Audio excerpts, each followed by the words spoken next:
انسانوں کی رہنمائی کرتا ہے،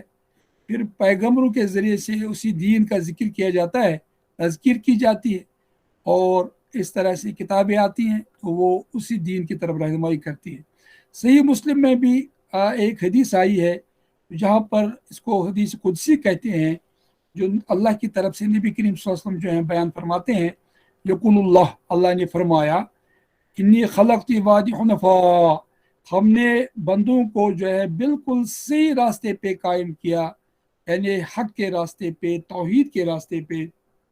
فجاءتہم الشیاطین، ان کے پاس پھر شیاطین آ گئے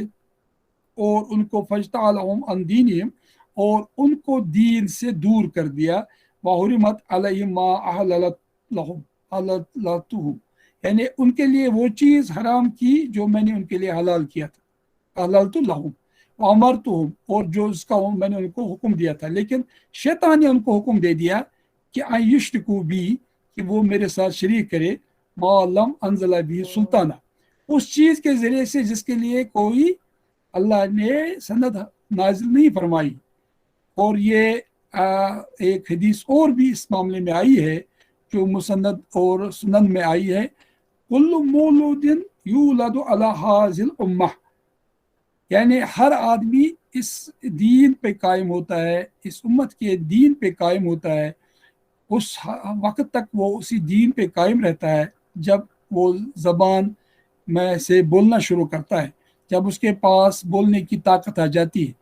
تب تک وہ مومن ہوتا ہے، دین حق پہ قائم ہوتا ہے، فطرت کے راستے پہ قائم ہوتا ہے۔ اس کے بعد اس کو اپنے والدین یا ماحول اس دین سے دور کرتا ہے۔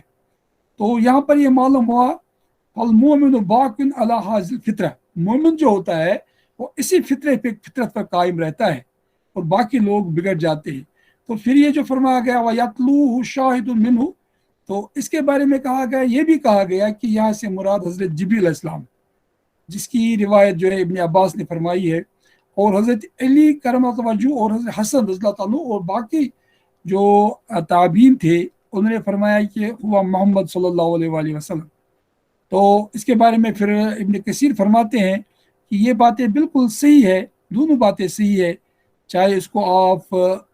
جبریل علیہ السلام کہو، چاہے نبی کریم صلی اللہ علیہ وسلم کہو، تو بہرحال دونوں صحیح ہے، کیونکہ یہ سب جو ہے یہ ہمیں دینی فطرت کی طرف دعوت دیتے ہیں جس پہ انسان کو پیدا کیا گیا ہے۔ ایک طرف تو بائنا، جو پہلے ہی کائنات میں بائنات پھیلی ہوئی ہے، ان سے بھی آدمی کو اللہ کے بارے میں، آخرت کے بارے میں اور رسالت کے بارے میں ایک یقین پیدا ہوتا ہے۔ اللہ نے اس کائنات کو ایک مقصد کے لیے پیدا کیا ہے، اور اس کی نشاندہی دنیا کی ہر چیز کرتی ہے۔ فی کل شیء لہ آیۃ تدل علی انہ واحد، زمین اور آسمان کی ایک ایک چیز اس بات کی دلالت کرتی ہے کہ اللہ واحد وحدہ لا شریک، عبادت کے لائق، تو اس نے اس کائنات کو بنایا۔ اس کائنات کا ایک خالق اور مالک ہے جس نے انسانوں کو پیدا کرنے کے بعد ان کی زندگی کا ایک مقصد متعین کیا، اور اس مقصد کو بتانے کے لیے مختلف اوقات میں اپنے رسول بھیجے، اپنی کتابیں بھیجی، اور انسان کی فطرت میں بھی یہ ودیت کی یہ بات کہ وہ توحید کو پہچانے، اور کائنات کی آیات سے بھی، نشانیوں سے بھی اس کو اسی چیز کی طرف رہنمائی ہوتی رہتی ہے۔ تو اس طرح سے چاہے ہم بائنا کی بات کریں، چاہے ہم شاہد کی بات کریں، اس سے اسی دین حق کی طرف ہماری رہنمائی ہوتی ہے۔ تو بعض لوگوں نے اور بھی معنی بیان کیے، لیکن صحیح بات وہی ہے جو پہلے بیان کی گئی، اور اس کی وضاحت خود ابن کثیر نے فرمائی ہے۔ اور پھر اس کے بعد جو ہے ابھی ابو موسیٰ اشعری سے بھی ایک روایت ہے کہ یعنی یہاں پر نبی کریم صلی اللہ علیہ وسلم نے فرمایا کہ والذی نفسی بیدہ لا یسمع بی من ھذہ الامہ یہودی او نصرانی ثم لا یؤمن بی الا دخل النار، یعنی خدا اللہ کی قسم جس کے قبضے میں میری جان ہے، اس امت میں سے کوئی بھی جو انسانوں میں سے یہودی ہو یا نصرانی ہو، وہ میرے بارے میں سنے اور میرے اوپر ایمان نہ لائے تو وہ جہنم میں داخل ہو جائے گا۔ یعنی فطرت کے راستے کو اختیار نہ کرے، بلکہ اپنی جو ہے اسی جہالت پہ قائم رہے، ہر درمی پہ قائم رہے، تو اس کے لیے جہنم کی آگ ہوگی، کیونکہ فطرت کا راستہ وہی ہے جس کو نبی کریم صلی اللہ علیہ وسلم آخری بار لے کے آئے، اور اس راستے کو پہلے وضاحت کے ساتھ دوسرے پیغمبران کرام نے بھی لوگوں کے سامنے پیش کیا تھا، اور جس پہ شہادت حضرت موسیٰ علیہ السلام نے بھی دی تھی، جس کا ذکر پہلے ہی آ چکا ہے، کہ ایسے سے میں نے پہلے کہا۔ پھر بھلا وہ شخص جو اپنے رب کی طرف سے ایک صاف شہادت رکھتا تھا، اس کے بعد ایک گواہ بھی پروردگار کی طرف سے اس شہادت کی تائید میں آ گیا، اور پہلے موسیٰ کی کتاب رہنما اور رحمت کے طور پر آئی ہوئی تھی اور وہ موجود تھی، تو یعنی حضرت موسیٰ علیہ السلام بھی وہی تعلیم لے کے آئے تھے، اور تمام پیغمبران کرام وہی تعلیم لے کے آئے تھے جو اس دین فطرت کی وضاحت کرتے ہیں جس پہ انسانوں کو اللہ نے پیدا کیا ہے۔ اور امام راضی نے ایک زبردست بات فرمائی ہے، تو انہوں نے کہا کہ یہ جو بلیورز ان کو جاننا چاہیے کہ جتنی ساری اللہ کی طرف سے بلیسنگس آئی ہے تو یہ اللہ کی طرف سے آئی ہے، اور ان کو جو ہے ان کو مان کے کبھی مایوس نہیں ہونا چاہیے، اور سب سے بڑی نعمت جو ہے اللہ کی طرف سے دین کی نعمت۔ اور پھر ایک بات جو ہے یہ بھی یہاں پر ماجد آبادی صاحب نے کہی ہے کہ انسان کو اللہ کی رحمت کا جو ہے بھروسہ ہمیشہ ہونا چاہیے، تکلیف میں، مصیبت میں، پریشانی میں، جب بھی کوئی پریشانی انسان کو ہو تو اس وقت اس کو ہمیں امید کا دامن نہیں چھوڑنا چاہیے، کیونکہ بلائی کے ساتھ کبھی کبھی تکلیفیں ہوتی ہیں، خیر کے ساتھ کبھی کبھی شر کا کوئی معاملہ بھی سامنے آتا ہے، آسانی کے ساتھ کبھی کبھی مشکل بھی سامنے آتی ہے، لیکن بہرحال جو مومن ہوتا ہے وہ فخر نہیں کرتا ہے، بلکہ وہ ہمیشہ جو ہے مصیبت کے وقت صبر کرتا ہے، اور جب اس کو آرام ملتا ہے اس وقت شکر ادا کرتا ہے۔ تو یہاں پر یہ بات بیان کی گئی ہے۔ بہرحال اور بھی بہت ساری باتیں یہاں خاص طور سے جو ہم نے بیان کی، اور اسی طرح سے پھر فرمایا گیا کہ ایسے لوگوں کے لیے جو اس حق کو مان کے نہ دیں، بلکہ وہ دنیا پرستی کے شکار ہو جائے، فطرت کے راستے کو بھی چھوڑیں، اور معمولی تکلیف کے بعد جو ہے وہ پریشانی کا اظہار کریں، واویلا کرنے لگے، اللہ کی شکایت کرنے لگے، اور ہدایت پر چلنے کے برعکس جو ہے وہ شک میں مبتلا رہیں، تو ان کے لیے جو ہے کوئی ہدایت کا راستہ نہیں ہے، اور ایسے لوگ ایمان نہیں لاتے۔ اور اس کے بعد ایک دوسری بات فرمائی گئی، ومن اظلم ممن افترى علی اللہ کذبا اولئک یعرضون علی ربہم، تو یعنی جو لوگ جو ہے اللہ پر جھوٹ گڑتے ہیں، اللہ پر الزام لگاتے ہیں، ایسے لوگ اپنے رب کے حضور پیش ہوں گے اور گواہ شہادت دیں گے کہ یہ ہے وہ لوگ جنہوں نے اپنے رب کو پر جھوٹ گڑا تھا۔ سنو خدا کی لعنت ہے ظالموں پر، ان ظالموں پر جو خدا کے راستے سے لوگوں کو روکتے ہیں اور اس راستے کو ٹیڑھا کرنا چاہتے ہیں اور آخرت کا انکار کرتے ہیں۔ تو یہ ایک دوسری بات یہاں بیان کی گئی ہے کہ خود اس ہدایت کے راستے پہ چلنے کے بجائے، جس کے لیے واضح دلائل انسان کی فطرت میں بھی موجود ہے، کائنات میں بھی موجود ہے، پیغمبران کرام بھی اسی دعوت کو لے کے آئے ہیں، اور پھر نبی کریم صلی اللہ علیہ وسلم نے اس دعوت کو اتنی اچھی طرح سے واضح کیا کہ وہ بالکل کھل کے سامنے آ گئی، اور جس کی طرف جو ہے ہر پیغمبر کی تعلیم نے آج تک دعوت دی ہے اور دیتے رہے ہیں، اس کے باوجود بھی ایمان نہیں لایا، تو اور اس کے برعکس انہوں نے جو ہے اللہ پر افترا جو ہے باندھی، اللہ پر جھوٹ باندھا، اللہ کے بارے میں ایسے باتیں کی، بیہودہ باتیں کی، تو ان کے خلاف کل گواہی دینے والے گواہی دیں گے، اور وہ گواہی دینے والے پیغمبران کرام ہوں گے، جیسے بہت سارے علماء کرام نے اس کی وضاحت کی ہے کہ یہ گواہی دینے والے ہوں گے جو اللہ نے ہر دور میں پیغمبر بھیجے، وہ گواہی دیں گے، اور اس کے علاوہ جو فرشتے اللہ نے انسانوں پر جو ہے ان کے ساتھ رکھے ہیں وہ گواہی دیں گے، اور پھر انسان کے اعمال گواہی دیں گے ان کے خلاف، جن لوگوں نے اللہ کے اوپر جو ہے الزام گڑ لیے یا جھوٹ اور افترا باندھا، تو ان کے خلاف جو ہے پیغمبر کی گواہی ہوگی، فرشتوں کی گواہی ہوگی، اور انسانوں کے اپنے اعضاء و جوارح کی بھی ان کے خلاف گواہی ہوگی۔ تو اس کے برعکس پھر جو لوگ ایمان والے ہیں جن کا ذکر یہاں پر کیا گیا ہے، ان کے ساتھ اللہ کا احسان ہوگا، اور ان کے ساتھ اللہ جو ہے ہر طرح کی اچھائی فرمائے گا۔ ان الذین آمنوا وعملوا الصالحات واخبتوا الی ربہم اولئک اصحاب الجنہ هم فیہا خالدون، یعنی رہے وہ لوگ جو ایمان لائے اور جنہوں نے نیک عمل کیے اور اپنے رب ہی کے ہو کر رہے تو یقیناً وہ جنتی لوگ ہیں اور جنت میں وہ ہمیشہ رہیں گے۔ اس کے برعکس دوسرا طبقہ لوگوں کا ایسا ہے جو حق کو مانتے ہیں، پیغمبر کی بات کو تسلیم کرتے ہیں اور اس پہ چلنے کی کوشش کرتے ہیں اور ایمان پر قائم دائم رہتے ہیں۔ ان کا حال یہ ہے کہ وہ ایمان کے بعد عمل صالح انجام دیتے ہیں اور پھر عمل صالح کے بعد وہ تقوی کا راستہ اختیار کرتے ہیں اور تزکیہ کا راستہ اختیار کرتے ہیں، کیونکہ یہاں پر جو ہے ایک تو ایمان کا ذکر آیا ہے، ایک عمل صالح کا ذکر آیا اور اخبات کا ذکر آیا۔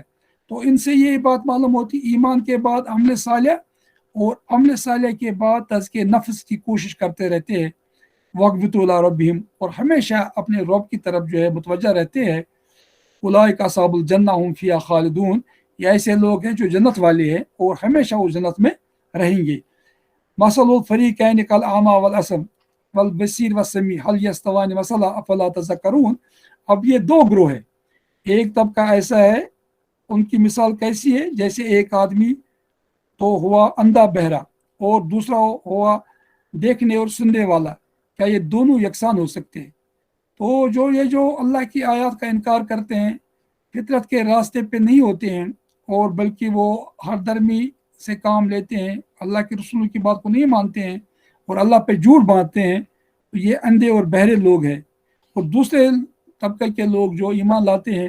وہ دیکھنے اور سننے والے لوگ ہیں۔ تو اللہ فرماتا ہے کہ کیا یہ یکساں ہو سکتے ہیں؟ کیا اس مثال سے کوئی سبق نہیں لیتے؟ تو یعنی ہم اس مثال سے سبق لے سکتے ہیں کہ دو طرح کے رویے بھی ہیں، دو طرح کے لوگ بھی ہیں، اور ان کے اعمال اور ان کے افکار اور ان کی سوچ میں زمین آسمان کا فرق ہے۔ ایک اندھا ہے اور دوسرا جو ہے روشنی سے ہمکنار ہے اور وہ چیزوں کو دیکھتا ہے، اس کے سامنے حق ہے اور وہ حق پہ چلنے کی کوشش کرتا ہے، تزکیہ نفس سے کام لیتا ہے۔ اور اس طرح سے دونوں گروہ کی مثال یہاں پیش کی گئی تاکہ یہ آدمی سمجھ لے کہ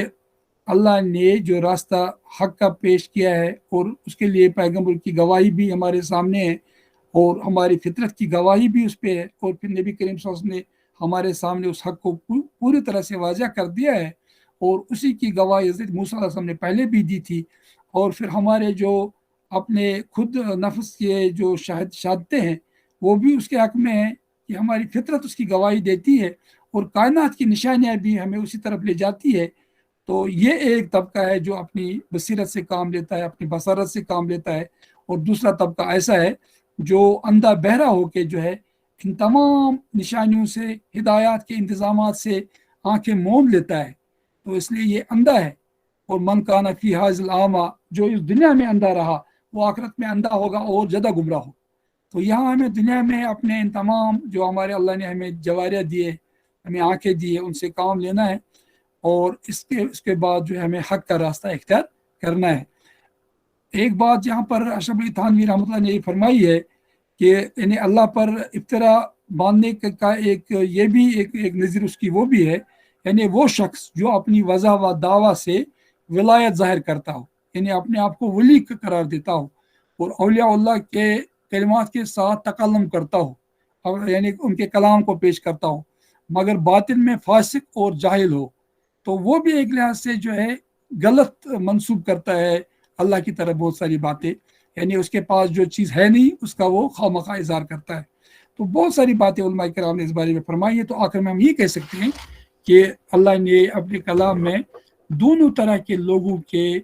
اعمال، ان کے اخلاق، ان کے کردار، ان کی سوچ کو کھول کے بیان کر دیا ہے، اور انسان جو ہے خود محسوس کر سکتا ہے، طے کر سکتا ہے کہ ان دو گروہ میں سے وہ کس گروہ کے نزدیک ہے، چاہے وہ کیا وہ ہدایت والوں کے نزدیک ہے یا وہ ان گمراہ لوگوں کے نزدیک ہے جن کو قرآن نے اندھا بہرا کہا ہے۔ وآخر دعوانا ان الحمد للہ رب العالمین۔ اللہ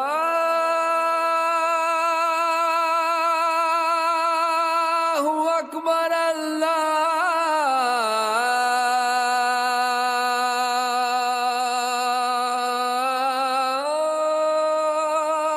اکبر۔